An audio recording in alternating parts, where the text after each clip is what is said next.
Lore might not be front of mind when you play Path of Exile, but with a dash of Diablo 3 and an ounce of consistency in relation to PoE's opening acts, it could be, seamlessly. Greetings and well met, this is Talkative Try. Today we're discussing why the lore of Path of Exile is somewhat difficult to get into, how grinding gear games can help immerse more players into the world of Wraeclast, and why this is good for the game as a whole. Essentially, as Loot 2.0 looms on the horizon, here and now, I'm presenting Lore 2.0.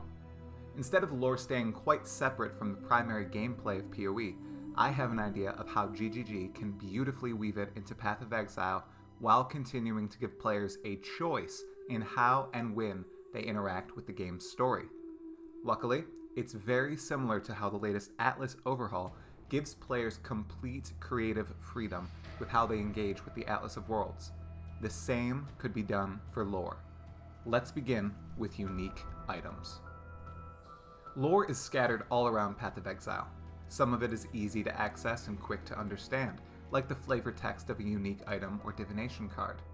When you find a unique item for the first time, you see the art, inspect the properties it has, and might scan the line or two of flavor text at the bottom.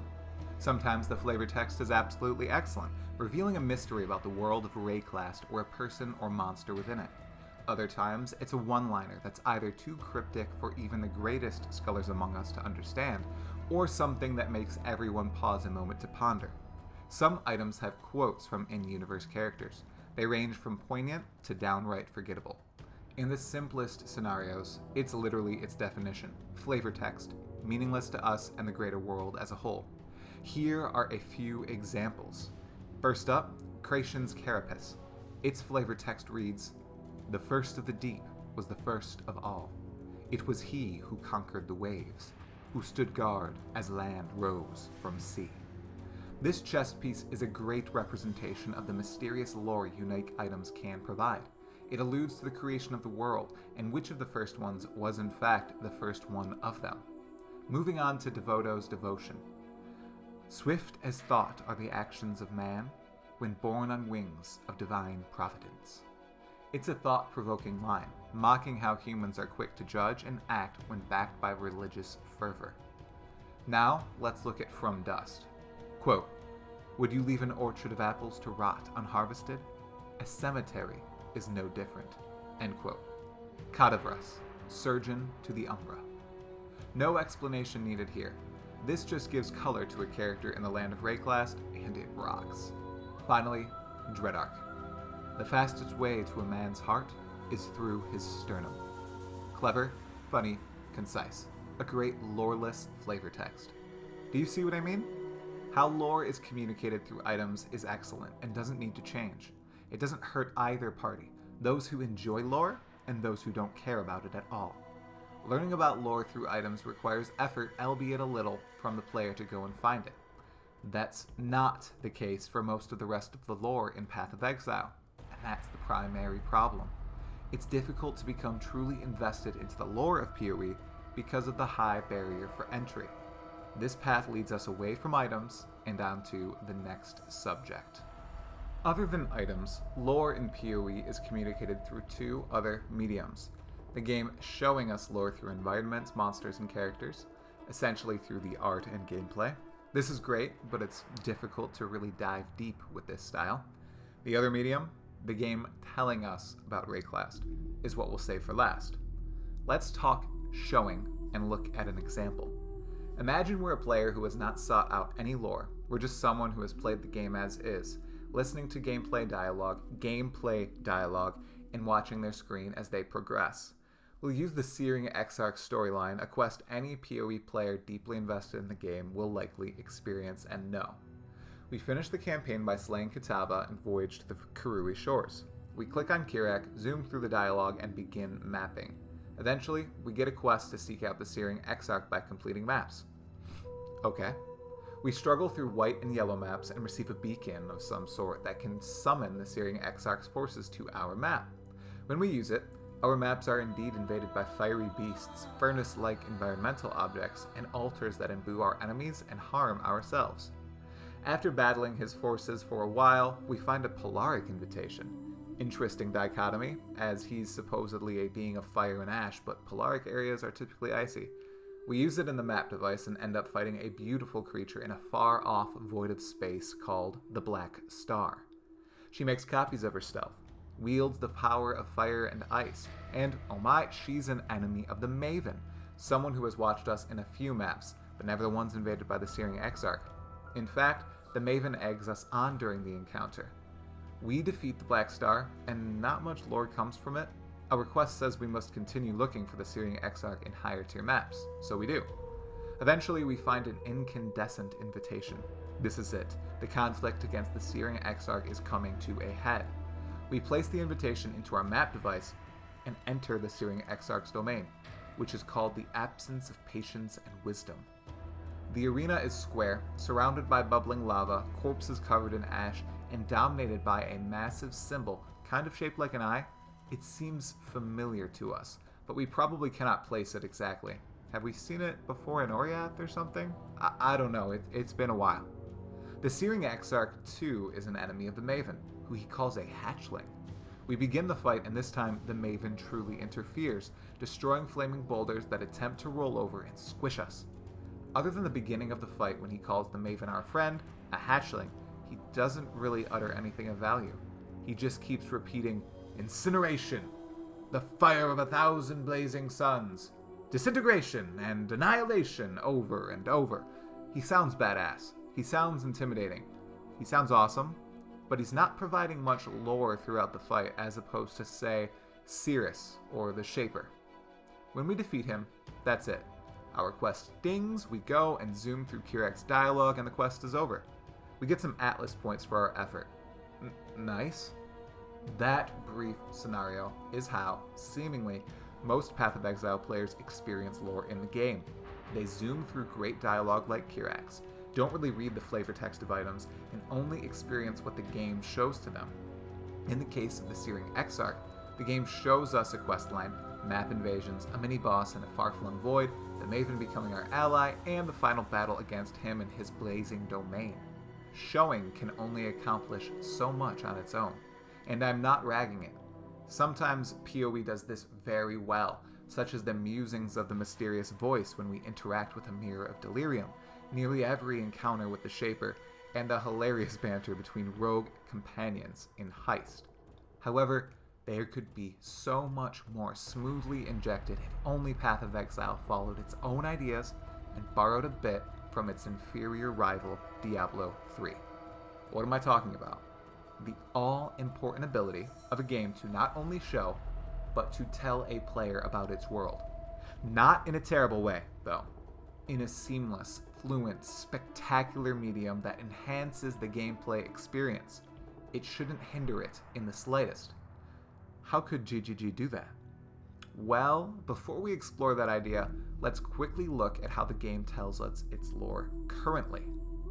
Path of Exile showcases the bulk of its lore through skippable dialogue from NPCs and environmental objects, especially in the acts. There's only one cutscene during Act 5, the rest is front and center in-game.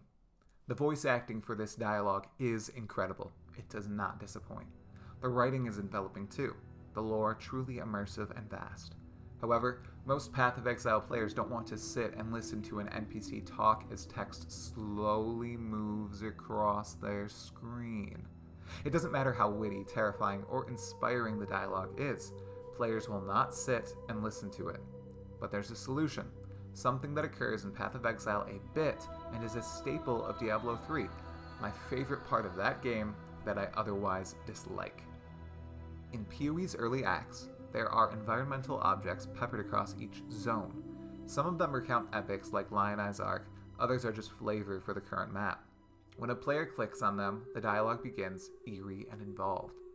Contrary to most of the rest of Path of Exile, if the player clicks away, the dialogue continues and allows the player to keep playing the game.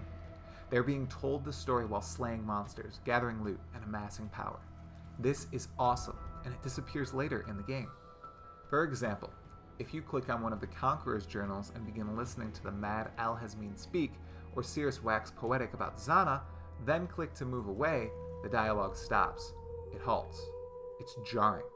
I don't understand the decision behind this. It seems like environmental lore continuing to play while the player moves away was removed at some point, and I'm not sure why. It greatly enhances the experience and allows players to listen and ponder about Wraeclast as a world while continuing to adventure across the continent and beyond.